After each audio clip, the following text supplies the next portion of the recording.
an archetype is at its essence a character in a story, but it's a story that is prevalent everywhere. When we use archetypes, we're already tapping into that knowledge that people have.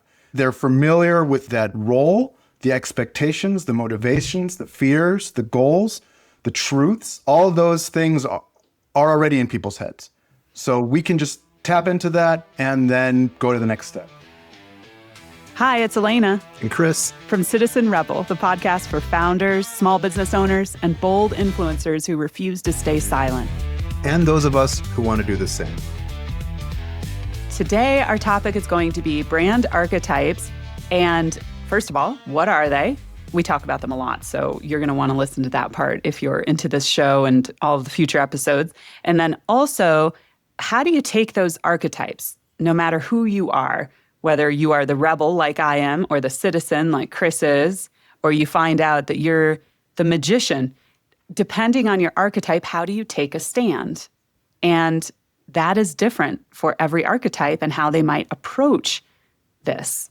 So it's going to be a really fun conversation. And Chris is the expert here in the storytelling of the archetypes. I'm still a student very much of Christopher's, so we are going to get into that in a little bit. But first, Chris, how are you doing? I'm doing okay. This is all very exciting times for us. Lots of new stuff going on. And at times a little overwhelming. But I think lots of new activities. We have our cohort classes going strong. And of course, this podcast. It's been exciting and fun, and it seems to really resonate. So the things that are happening, number one, the cohorts. Thanks for reminding me. We have launched our first Find Your Voice cohort, and the beta sold out in just 2 weeks. And coming up, the Find Your Voice cohort will focus on exactly that, how to find your voice, how to explore your own personal brand identity. We'll discover what your archetype is, but then also the formula for turning that archetype and that voice into consistent content that attracts your target audience to you in a way in which you feel like yourself. You don't feel false about it. It doesn't feel forced. It feels like you're flying, That's the only way I can describe it. And at first, you have to jump. You have to take a leap. You have to invest in yourself and do that. So, Chris, I'm doing that right now. You are. I can tell you, it definitely feels like jumping. Yeah. So let's unpack that a bit. How are you? So you are a natural introvert. Yeah, that's right. No, I'm typically, my whole career, I've just spent really doing the work and serving clients and learning along the way. And because I think my background being from Germany, just typically not very showy people, I'm naturally introverted, so I'm not really very comfortable with, being out there, so to speak. So this has been an adjustment. And I think part of it is like doing it at your own pace, because you look at the people that are doing it really well, like you, Alaina, although you're in the doghouse now, you can talk about that in a second. But people that are doing a really great job, that are killing it, and, it just seems so insurmountable. But if you just lay it out and just find your own voice, find like really what matters to you in a sense, it gets a lot easier. It feels a lot less icky too, which is I think one of the factors that people have. Right. And that was one of your first hangups when we started talking about you posting to LinkedIn, because we are a partnership. We have a boutique agency, and it's really important for Chris now, for our listeners to understand, you've got to start publishing content. Mm-hmm. And at first you were like, ooh, it feels icky. And the ickiness comes from feeling like you are, a snake oil salesperson or something. Is that right? Yeah, there's that charlatan component to it. But part of it's also the look at me, what does the world need? Another middle-aged white guy. I don't know if doesn't sound that appealing, but I think it's part of that whole, am I really that interesting? Is it really that important? The good news is that I have 20 plus years now of experience in the client services industry, especially in the branding space and B2B. So there's just stuff that I now have that I can share. And that's, I think, going to legitimately be helpful. So that's how I try to frame it anyway, to kind of push down that ick. Chris, you're incredibly humble, and with that natural introversion, it does make it extra specially hard to get out there and put yourself out there. So you've been doing that. You've been publishing some posts. How does it feel? Good, actually. It's surprising. It was, I put out a post a while back that was kind of just talking about how I feel, just because I do think that's really important to me. And as I kind of grow and find myself in this role that I have, that's more and more important to me. So I kind of just did it, and it was kind of scary, but it was nice to see people I hadn't heard of for a while. I mean, all these contacts that I've had back in the day, and I don't know, it did actually feel like legitimately connecting in a sense, which was unexpected. And even us extroverted people have a really hard time with figuring out how to publish content on LinkedIn and getting over that hump and that taking that leap and that pleasant surprise of, I think it's feeling heard, honestly. I think it's the virtual version of walking down the street on a sidewalk in the morning on your way to work and saying, "Hey, how you doing, Joe? How you doing?" And seeing other people see you, seen, being heard. And that's that surprising, pleasant feeling from it and why it's so important. And it's the motivation for people to figure it out often comes, well, for you when you're being like pushed and shoved.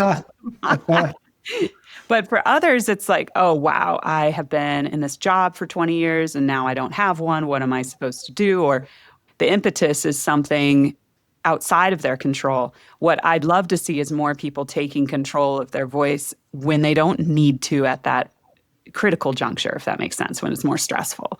So you're in a lovely place. It's not stressful. We're using you as a guinea pig. And you're going to keep sharing this story.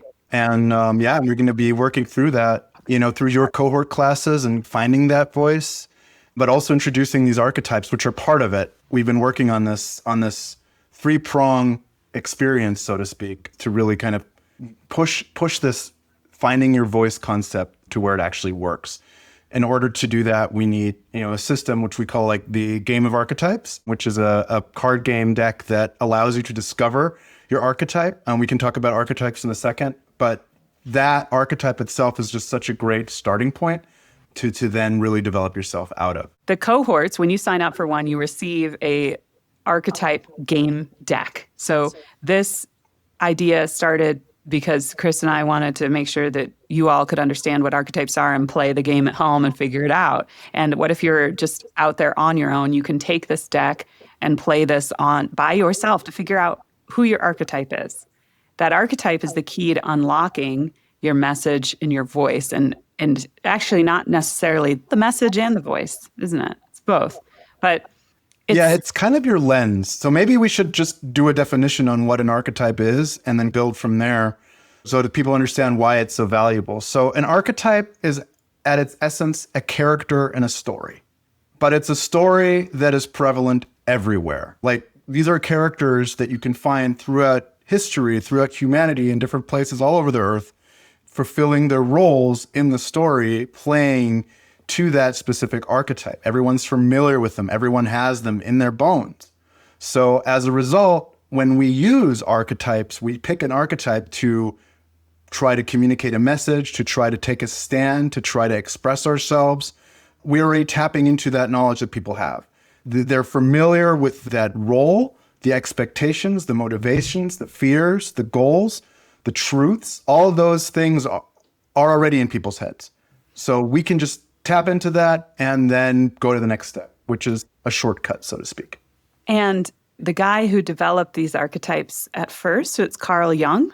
Was it Jung or was it Freud? I'm not sure. I think, Jung worked with Freud. Yeah. And Freud started talking about it. And then I feel like from what I know, Jung took the ball and ran with it and developed them further. But there are some deep corners of the internet that tell me that Jung, when he did this, had a tarot deck in front of him. So if you are having a hard time grasping archetypes, let me pull on a couple of examples. One is tarot. So if you know what a tarot deck is, those 72 cards represent 72 human experiences and stories on each card that we have been having for thousands of years. So that's why they're comforting. If you're having a bad day and you pull a card and it says, hey, this is the King of Cups and you are at the top of your game, but you really need to learn how to do this and watch out for this. It's comforting in that humans have been going through the same thing. Or the lover's card. Look at this trifecta. There's a threesome going on, from the beginning of time. So Jung took those and worked really, really hard to narrow down these 12 archetypes. And then advertisers found them back in the 50s and 60s and started to get hip to archetypes. And the headline version is, you know what your archetype is. And as Chris said, if you present yourself with that voice to the public and they recognize you're doing a really good job of it as a brand, and they recognize, wow, I know this character. This character I've seen in stories ever since I was a kid and my ancestors, and for thousands of years, I know that I can trust the sage, for example, to give me profound knowledge on my journey. The sage is like Yoda. Or is Yoda the magician? I never know. But all that to say, the archetypes, that's what they are. That's a good explanation, right? Yeah, yeah, Yeah. I think so. I think showing some examples, part of it is difficulty meshing those things. So now understanding what an archetype is, but how does that even apply to branding or marketing or any of those things? A lot of times the feedback, or a lot of times the immediate reaction we get, especially in the B2B community, is kind of a blank stare, like a glossed over look, or it's just like, it doesn't seem relevant. No, they're like, Chris, they're like, you people are crazy. That's what they're like. Yeah, or they think we're a bunch of creative fluff heads that are just trying to, develop a common aesthetic vocabulary and toss the invisible ball around and stuff like that. Our industry has gotten a bad rap. Yeah, it has. And we'll save that for another episode. But for now, can you give me some examples of archetypes and, some of the big ones, and then tell me and our listeners the brands who they represent. So some big popular brands. Sure, absolutely. I think ruler is a good one to start just because it's pretty obvious. The ruler is the quintessential king or emperor, all about power, all about control, all about, there's a paternal component to it. So it's about protecting others and watching over others. A lot of times that archetype is used in the premium space effectively. Rolex is one of the great examples. It is the quintessential top ruler brand watch, right? Well, so for Rolex, using that as an example, Rolex, the archetype is the ruler. So that message comes to life as, we are the best at what we do, and this is the best product in the world in this category. Archetyping really allows you to build synergy, and that's a horrible word, but it's the right word. It's about finding other people that also have your archetype and connecting over that. So a lot of times for instance, ruler brands are specifically positioned to appeal to other rulers so that there's that synergy there, and that you can build really loyal customer bases through that archetype alignment. So that's another component that I think is really powerful. What's an example of the nurturer? Nurturer. And tell me in a way in which they're not trying to attract nurturers, but they are expressing that they are there to care. They are the nurturer, yeah. So the nurturer in general is also called the caregiver.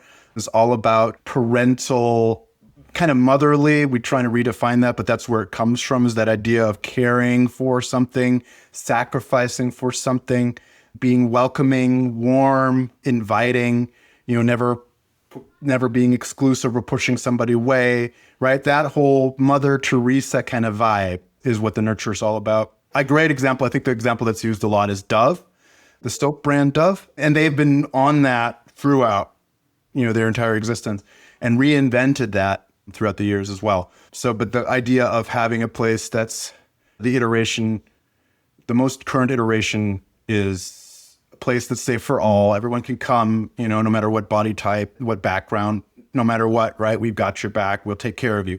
That's kind of the vibe I'm getting. And this was a little while back, but. Well, wow. And that's interesting because Dove's an older, Procter & Gamble, right? Mm-hmm. And they've been around for a while, but the all bodies, all sizes campaigns came in much later. But that's a great example of how the caregiver or nurturer archetype can have that consistent voice coming from the same place, but in a completely different time with a totally different message, right? Exactly. Yeah, And one yeah. thing that we don't want to misunderstand is an archetype is really just a lens. It's a foundation. The way it expresses itself is unique in a sense and can be varied.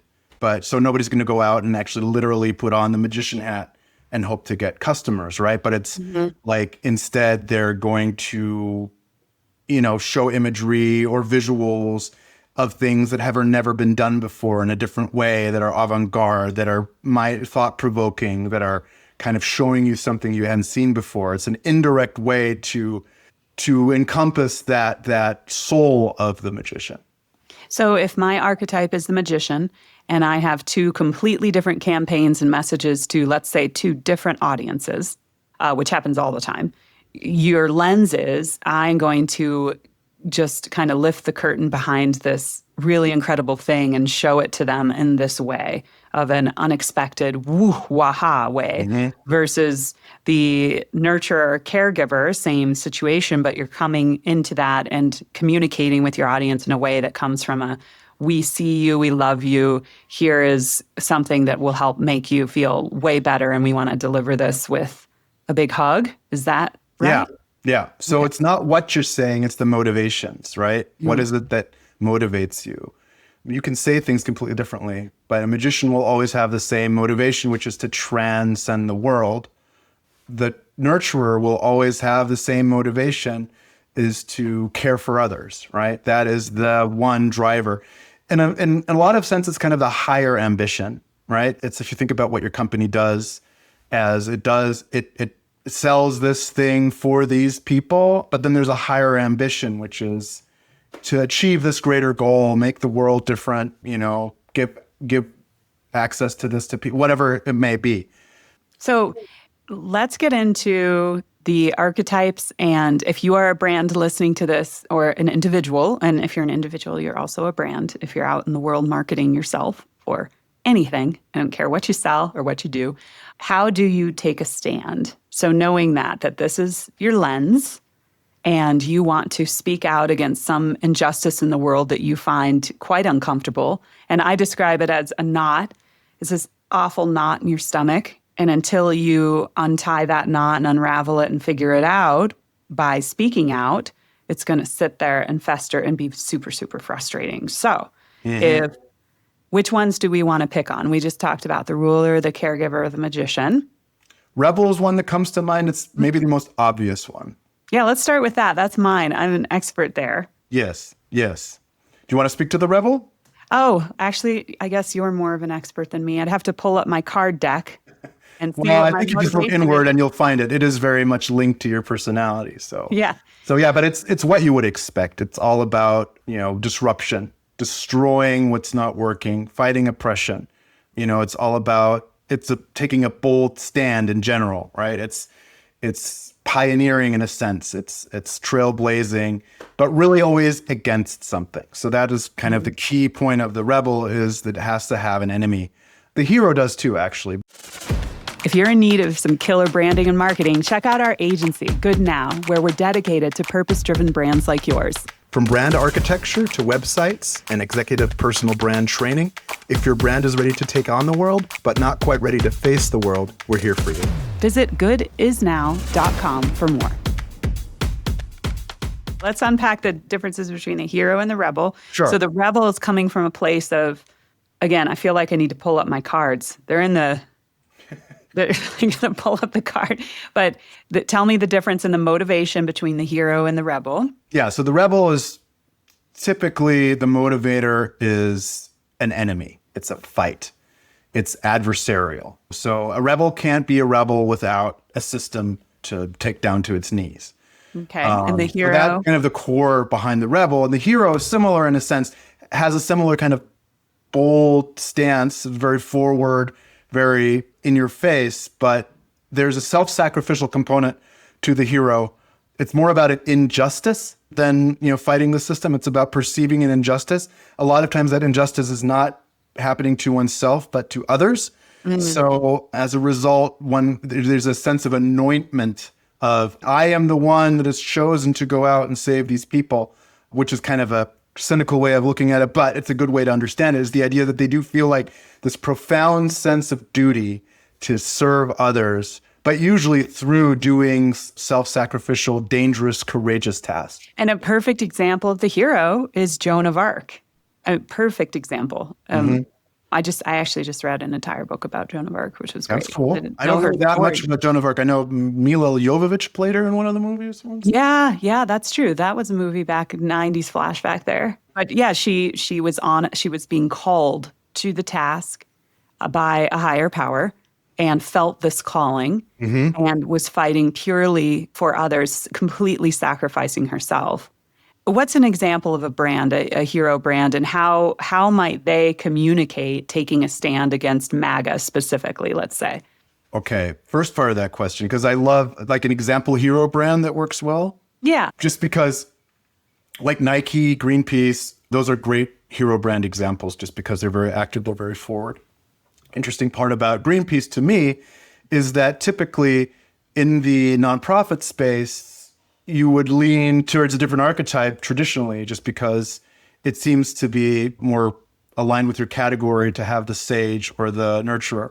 But going hero is great. So that's one of the things where Greenpeace is kind of outside of their category, using a different archetype to have a much more forward, advancing stance that's less passive. So that's an example. So that doesn't answer your MAGA question, but I love that Greenpeace example. Yeah. So Greenpeace, that's when you are in an industry or category in which so many people are naturally leaning toward the obvious archetype and you find a different one. And Greenpeace does have that edge. I'd say a little more edge than the caregiver in their logo and their design and their messaging. You can have a huge advantage in that. And if you want, and distinct, if you think about it, like how, like they have, you can think of them what you want, right? You might agree with them or disagree with them, but what's irrefutable is that they're seared in your brain. Like you know what they look like, you know what they feel like, you know what they sound like. Yeah, and if you want to follow along and get a high-level view of archetypes, go to goodisnow.com and go to our homepage and click Discover Your Archetype. And you can see all of these cards on a higher level. There is also a book that we recommend called The Hero and the Outlaw. And that was published a while ago, but it's really it's a couple decades old now. Yeah, it's the base foundation if you want to learn more about this. But if you know your approach, and let's say you do want to take a stand against MAGA, and I'm just going to pull a card up here, the innocent archetype. So, yeah, this one, you would think, well, geez, I'm the innocent. How can I possibly take a stand? Your goal is to be happy and spread joy. Your strength is cheerfulness, purity, optimism. Your weakness is fear of getting in trouble. And, some of the example brands are Coca-Cola, McDonald's, Honest Company. So if your lens is really this optimistic place that you're coming. Innocent is interesting. So if we took that as an experiment to say, how could we take a stand by inhabiting the innocent archetype? What I would probably most lean on is that sense of nostalgia that is part of the innocent. Like all those brands that you see in there, and a lot of times the innocent is kind of used in a manipulative way, to remind people of, oh, what was it like back in the day where I could eat hamburgers and not get fat, right? Look at that. That was such a joke on all of us. Oh my gosh. But I do think, like, for instance, let's say we want to take the innocent and take a stand against MAGA, which is, fascism is awful. We need to stop it. So how do we do that? And the way I would approach it with the innocent is looking at a time and place where things weren't as scary and as threatening. And the question is, has that place existed? Is there a place in the past that you'd want to tap into, just because that can be dangerous? Because in the past, we typically did things that were not as good as, or not as progressive in a sense. So again, but you could pick out an example, like, for instance, I wish, we could just all kind of live a little more simpler, a little more peacefully, that's where people aren't yelling at each other all the time, and, take a more passive approach. So maybe you could put on a fundraiser where a bunch of famous people sing a song like that one in the 90s. What was it with Michael Oh Jackson? yes, with the oh yeah. You know, that's lovely, beautiful, can't we all just get along kind of thing. But I'm Yeah, it is making a it up with kumbaya approach. yeah, kumbaya, like, hey, you can tap into something that is nostalgic and purely innocent and gets back to people's like inner childhood core, perhaps, or your own. And Decency too. I think a lot of it that could be a bridge as well, just because a lot of it is going back to a time when you believed everybody was okay and everybody was kind and caring, and that's kind of okay, part of it. yeah. So you're coming from a point of looking at the world with innocent eyes, and you're like, hey, we all love each other. Love is first. We get along. I know that you have this inside of you. And you just really dive into that. And Yeah, that, yeah. Or you could be like showcasing, or if you want to be a little more concrete as an example, but you could showcase things that effectively do that without it making it feel like a distraction. But it's like, oh yeah, look at these cute kittens that are. so, I don't have a great example. okay. So if you are McDonald's, you are not going to come out and say, we are anti-MAGA. We do not like Donald Trump. He is a giant orange dough ball and we're really sick of his face. That's something that I might say as the rebel. As McDonald's, you're going to say, we are pro-love. We are pro-planet. We are pro all of these. You could Everybody tap has in. rights. Everybody should get along. Everybody should. Everybody be should able- get along. We should you know? treat each other with kindness. We should be Yeah. fair. We are pro-kindness, and so you don't.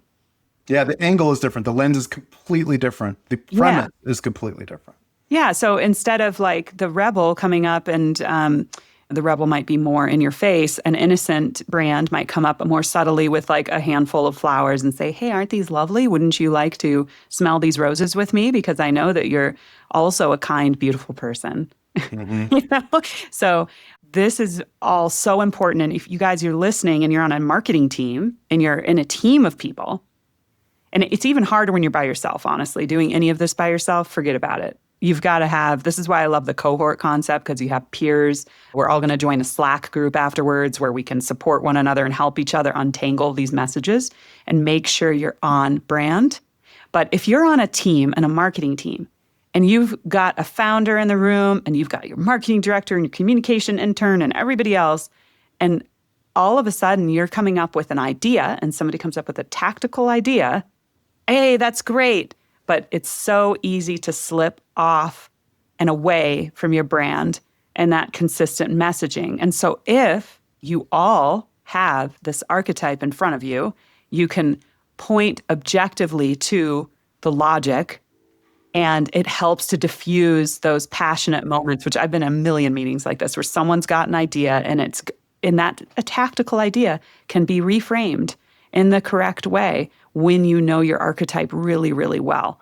For copywriters, for you as an individual writer, writing your own content, your voice, your tone, how you talk about yourself, all ties back to the archetype. Your design, what font you use, what colors you use, it all ties back to that. So when a team has trusted in that archetype, you point to it and you keep yourself on the rails, so to speak. So this has been really fun. You did mention I was in the doghouse at the beginning of the podcast. Oh yeah, you want to tell us about that? Yeah. So I am the opposite of Chris, and I have figured out a long time ago that it is really important to consistently post content on LinkedIn. And I also figured out how effective it is. And so it's fabulous. And this week I was trying to promote the cohort, which sold out anyway, but I put up some posts like, hey, there's only one spot left. And for whatever reason, LinkedIn got hip to it. And this happens. The minute you try to actually sell something, your post is going to tank. So, of course, that happened.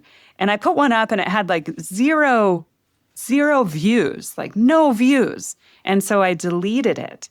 And then I broke my own rule. I would never suggest deleting. Deleting is not good. Can you tell me why? What happened? Well, I deleted it because, why deleting's bad? Yeah. No, why did you delete it? Yeah, good question. So it had no response, very few impressions. It was almost like LinkedIn was saying, no, this is just out of the gate. And I don't know why.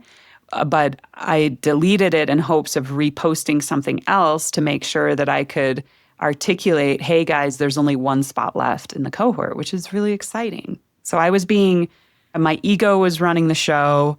I was really wanting everyone to hear me. And so I hit delete, hoping to repost like the same post with a different picture. And I didn't do that once. I did that like 3 times this week, which again, I've never done this before. So I got really excited. I broke all my rules. My ego led the show. I was a bad LinkedIn person this week. So what has happened now is I actually have all my content is in the doghouse. So I published a video this morning, for example, which normally and typically would do really, really well. They've got me there because it makes sense. You can't go deleting posts and reposting them. You're clearly flagging as a spammer. And so they're going to keep me there for at least a couple weeks. And so here's what I'm going to do. Number one, I'm going to teach all my students forevermore and my friends and everyone listening to this show, don't ever delete a post. Number two, I'm going to have to spend the next several weeks, because we're promoting the June cohort. I'm going to have to DM people, which is great. I don't mind doing that. It's just, it does take more time. And I'm going to have to be very, very active and productive in the comment section. So my comments on other people's posts I can't just be like, hey, this is great. It's got to be expanding on their posts, adding to their thoughts to keep my profile views up. So yeah, I'm in the doghouse. I'm going to pay for it, but it happens. And yeah, but part of it's also figuring out how to dig your way out again. And this is a great showcase. But this morning I was, you definitely get hooked to the dopamines of the views. And that's such a easy trap to fall in and so important not to fall into, because it's all about targeting the correct audience. And you can have a post with 500 views and you can have a post with 40,000 views. I've had both of these things. A post with 500 views, you are going to get 2 leads from, because those are the people who needed to see it. The post with 40,000 views, you're not going to get a single lead from. But yet our brains and our dopamine seekers are looking for those views. And part of our cohort, we're going to spend a lot of time talking about what it's like to actually publish content. So we're going to start at audience, get into voice, get into the brand archetype, all of that. And then we're going to actually start publishing content together and be there as a bit of a support group for all of the emotional baggage that is involved with social media when you are in a professional setting. It's the same on Instagram with friends and family. The minute you turn your Instagram into a tool to try to grow a business, it's a psychological minefield. And LinkedIn is triple, quadruple that for a lot of people, because again, your ex-boss is on there, your ex-coworkers, your current people, your clients, whatever. And we have sand traps everywhere, prohibiting us from being ourselves on LinkedIn, which is the best thing you can do on LinkedIn. So lots of thought. Interesting. I've lots of ideas of how you could visualize that sand trap thing, just because it is scary. It's like, here you are, and it's becoming a requirement too, to be able to express yourself and share and all those things. It's like what employers are looking for. And having to navigate that. Well, and when you figure it out, though, the world is your oyster. Literally, when you get past these humps and you get to the point where I'm at, like, great, I'm in the doghouse. Oh, well, it's so embarrassing, but also whatever. But it's also what to do. You know what actions to take, right? And it was a calculated move to some degree, right? I mean, you're trying some stuff out that's new, and sometimes when you try stuff out, it doesn't work out. And that's something I try to repeat to myself all the time, because I'm very afraid of failure. So anyway. Right. And so each of us has our own unique baggage and fears before we hit publish, but we're going to get into all that in our cohort. So if you'd like to dive into that with both of us, you can in the cohorts. And it's awesome how your brain works, Chris, because you immediately went to designing the sand trap visual, which I love. I would love that as a design someday. So between the two of us, our students or cohort members, whatever, our friends are going to emerge just victorious for sure. And so Chris is going to launch a design cohort beta that will follow mine. So if you're listening to this, this is the middle of May, you're going to be able to, unless it's sold out by the time this is published, go snag a spot in Chris's beta design cohort for $5.99, which is half the price of what it will be when it's full price, which is well worth the investment. The ROI is almost guaranteed. I would be shocked if anyone emerges from this 6 weeks without making that money back. So look for Chris's beta for design. Yes, and yeah. So this has been so much fun. Thanks for joining us on this episode. If you want more, go to goodisnow.com or find us at Citizen Rebel on YouTube and everywhere else you can find podcasts. Please subscribe, share this with others. Also, if you know of a brand taking a stand against something that is typically, you're just like, whoa, that is gutsy, we want to talk to them and we want to feature them on the show. So please find us, direct message us on LinkedIn. That's our favorite place to be. Or go to our website and fill out the contact form. Let us know who these businesses are so we can feature them. So thank you so much for joining us for another episode of Citizen Rebel. I'm Alaina Shearer. I'm Chris Vogel. And we'll see you next time. See ya. Thanks for listening to Citizen Rebel. If you like this episode, subscribe to the show and share it with a friend. To connect with us and find more content like this, visit goodisnow.com.